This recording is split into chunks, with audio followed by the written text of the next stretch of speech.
There was this guest preacher who came to our church, and he said, "Today I am going to give not my own sermon, but the best sermon I have ever heard." And he gave from memory, she said, a sermon that captured her. She said, "It took me a while to realize that what he was preaching was the Sermon on the Mount. That is Jesus's Sermon on the Mount, of which we just heard the first part of this morning. Thank you, Pastor Karen. The part that we call the Beatitudes, which means the blessings. Truly the most powerful sermon ever given. And Leslie said when she heard it, she never forgot it. In some ways, I wish that we could go back to hear that sermon, not the one of Leslie's visiting preacher, but to actually go back and hear Jesus preach it on the mountain that day. Can you imagine it? This morning, as we explore these blessings further, I'm going to invite you to journey with me off the main roads of thought embedded in us by our society, off those main roads, to take a footpath up the mountain to hear Jesus's life-giving, life-affirming, alternative message. I want to sit on the mountainside with Jesus this morning. I want to throw off my 35-pound pack of cares of the world, leave those cares behind for just a little while. I want to sit at his feet. And I want to hear words of the wisdom of the ages that reflect God and God's heart for us. And I invite you this morning to join me. This world is often too complicated and sometimes just too hard. And I want to hear from the teacher himself what the guiding principles of my life should be. And I want to hear words of encouragement when I feel unsure or even beaten down. And I want to know that a life of courage and a life of compassion and a life of sacrifice actually matter in the greater scheme of things. So I sit down and listen. Who is blessed, I wonder? Who is blessed? Well, Jesus says, "Blessed are the poor in spirit. Blessed are those who mourn. Blessed are the meek and the hungry and the thirsty for righteousness, all blessed. Those who show mercy, blessed. Pure of heart, blessed. Persecuted for righteousness, blessed." Jesus's words proclaim a very different reality than the one that we're taught. They're proclaiming the kingdom of God. They are comfort. They are inheritance. They are righteousness. They are mercy. In Jesus's words, we can see God. In them, we are called children of God. Do you know this heaven that Jesus is proclaiming? I wonder, do you live in that heaven right now here on earth? Because that's what Jesus is inviting us to do. Yeah, I'd like to tell you a story of someone who did know this heaven that Jesus proclaimed and made it his life to live in it. A very interesting man. He was born on a late day, the last day of January 1915, under the sign of the water bearer in the year of a great war, and down in the shadow of some French mountains on the border of Spain. I tell you about him partly because at the age of 6, his mother died of cancer. And at the age of 16, his father died of a brain tumor. Such devastation, we say, should never happen to anybody so young.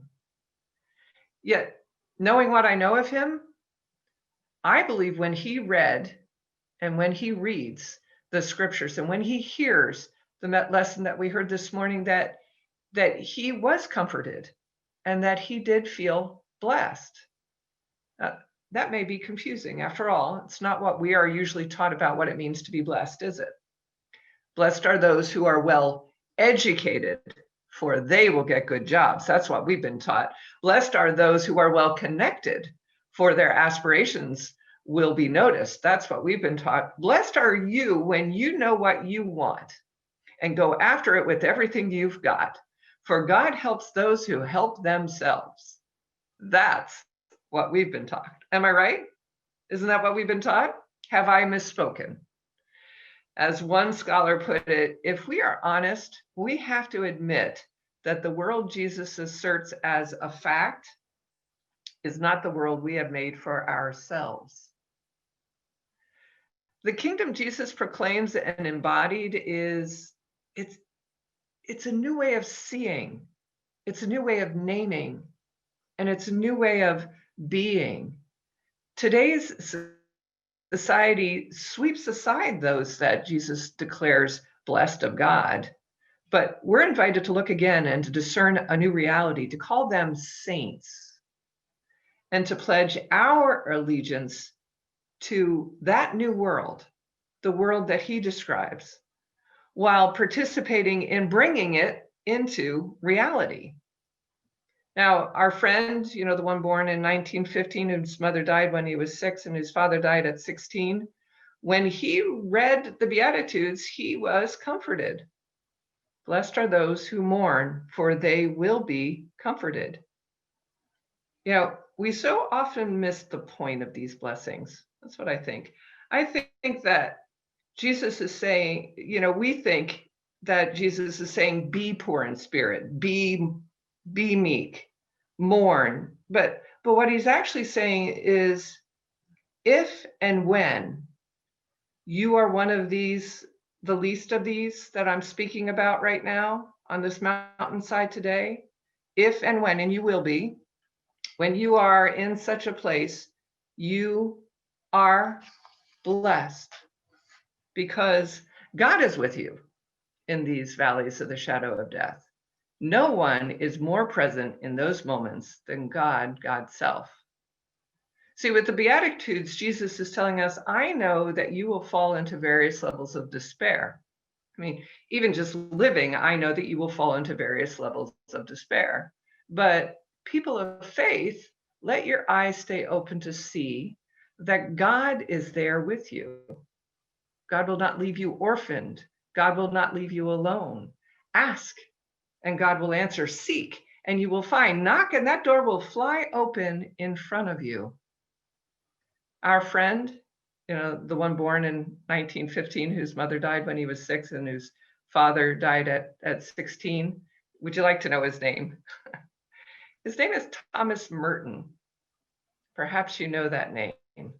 Thomas Merton was a Trappist monk and a poet, and arguably the most influential US Catholic author of the 20th century.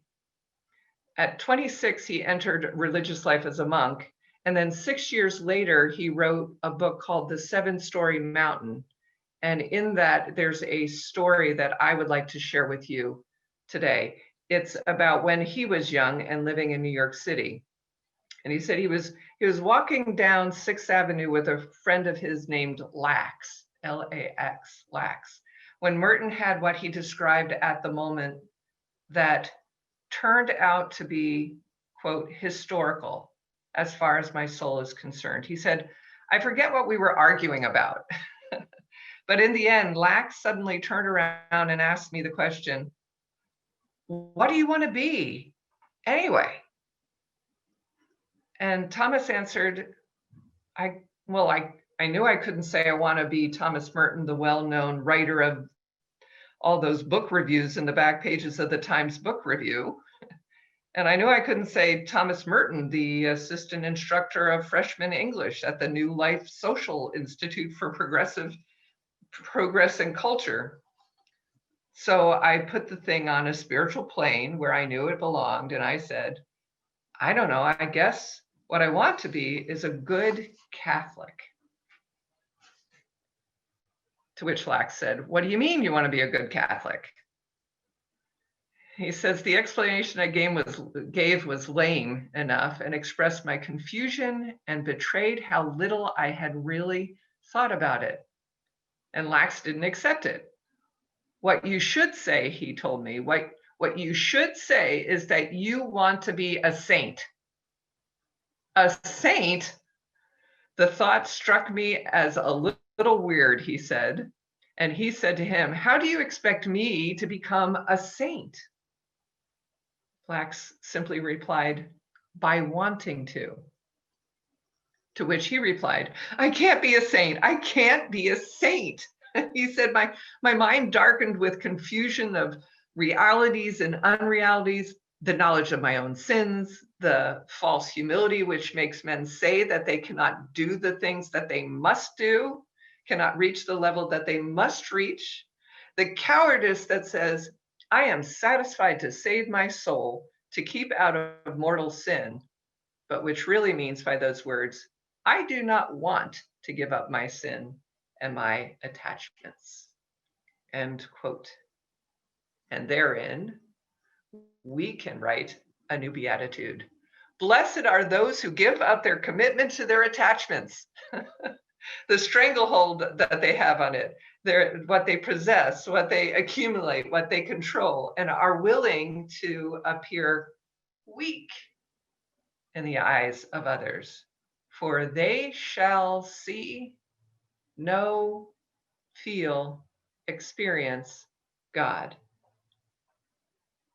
Today is my deepest desire that you see, know, feel, experience God.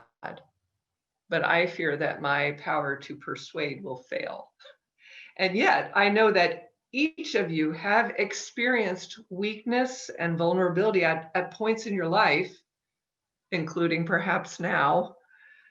And into that space, God steps in. Did you know that? Did you miss that? If you missed it, it's my job to help you look back and catch it, or perhaps know it now for the first time. Beloved are the poor in spirit, for God will give them the kingdom of heaven. Beloved are those who mourn, for God will comfort them.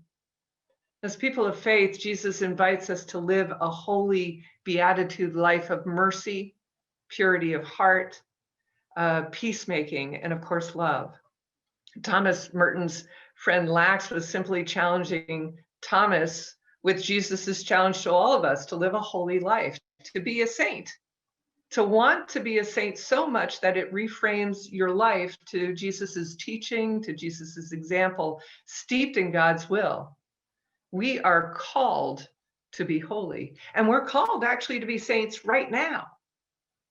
Today, as we read the names of those who have died, let God comfort you.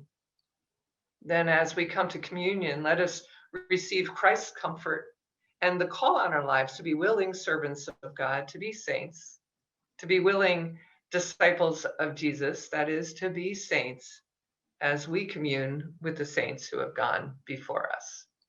And I wish you every blessing on the journey.